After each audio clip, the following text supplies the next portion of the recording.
We are living in uncertain times. Everything is moving so fast, AI is taking all the headlines, our economy is about to collapse, and on top of that, we have many active words that are still influencing us. But there was one variable that didn't change over time whenever someone gave us a career advice, and that's learning how to code.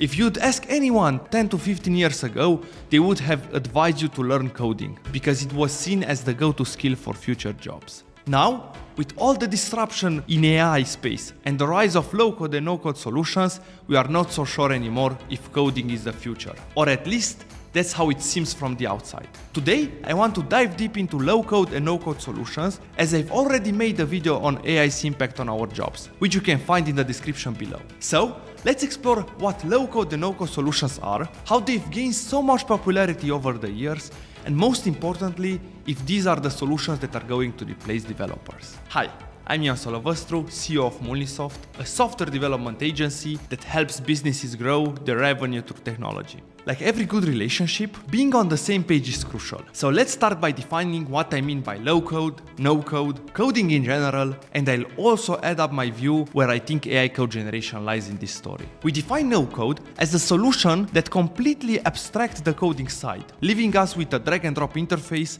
where we define components and the relationship between them. Here is a set of such solutions. The example I like to give here is Notion. It gives you the ability to create processes, tables, automations, all without any single line of code. For development purposes, people are using tools such as Webflow, Airtable, Bubble to create no-code solutions. On the other hand, low-code solutions allows you to customize the app by writing chunks of code. An easy example is Excel. It allows you to create all sorts of predefined functions such as sort, filter, adding tables, adding columns, but it also allows you to write Visual Basic code to customize them. For development purposes, people are using tools such as Microsoft Power Apps, Salesforce Lightning, and so on.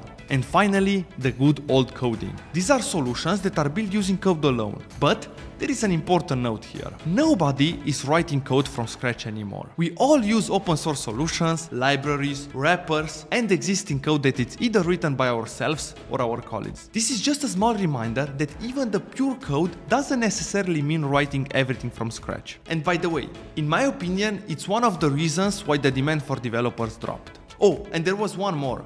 AI code generation. I would put this on the low-code part, as the code is generated by AI, but you still need the tech skills in order to customize and fix it.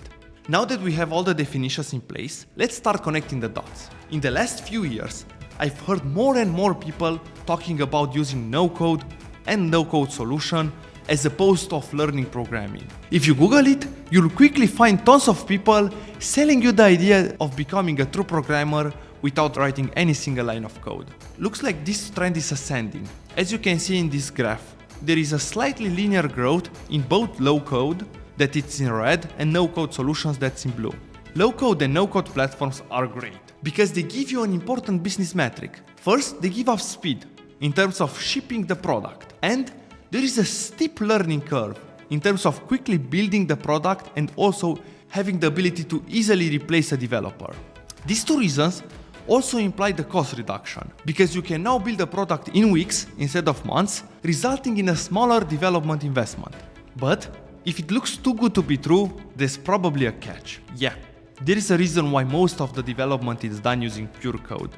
Actually, there is more than one reason. First, there is a big problem with no-code and low-code solutions. It might take you weeks to have 90% of the app done, but when it comes to the remaining 10%, you'll wish you could just abandon the project. That's because the remaining 10% are features that are not implemented by that no-code or low-code platform, and you don't have access to the code to do it by yourself. Now, you are trapped, because the client requires those remaining 10% of the features in order to call the project complete, and you can't make any progress. Another crucial aspect is that most of low-code and no-code solutions don't let you export the code outside of their platform. Being trapped in their system means you will always depend on their pricing, on their roadmap, on the features, and on their infrastructure. These are things that any enterprise business won't tolerate. Because of these two reasons, extensibility limitations and vendor locking, there are only few apps that can move past these ones, meaning that there are only few apps that are eligible to be built by using low-code and no-code solution. So, are no-code and low-code solutions going to replace developers? That's the question, right? I would say no,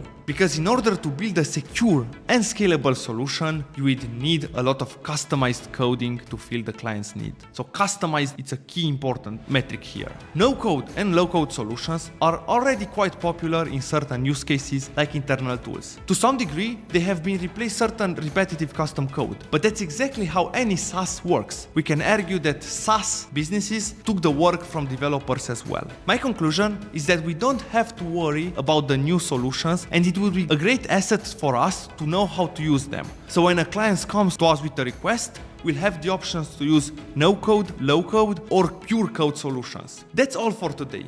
I hope you enjoyed this video, and if you want to learn more or just have a chat, let's connect on LinkedIn. You can find my profile in the description below. See you next time.